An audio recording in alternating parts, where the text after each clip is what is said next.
ರಾಯರನ್ನು ನೆನೆದಾಗ ಸೋಲೇ ಇಲ್ಲ, ರಾಘವೇಂದ್ರ ಎಂದಾಗ ಭಯವೂ ಇಲ್ಲ.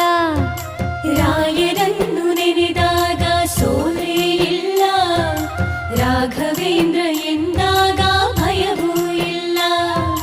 ತಾಯಿಯ ಮಮತೆ ತೋರ ಗುರುವೂ ಇವರು, ತಾಯಿಯ ಮಮತೆ ತೋರ ಗುರುವೂ ಇವರು, ಬದುಕಲ್ಲಿ ನೆರಳಾಗೋ ತಂದೆ ಇವರು, ಬದುಕಲ್ಲಿ ನೆರಳಾಗೋ ತಂದೆ ಇವರು.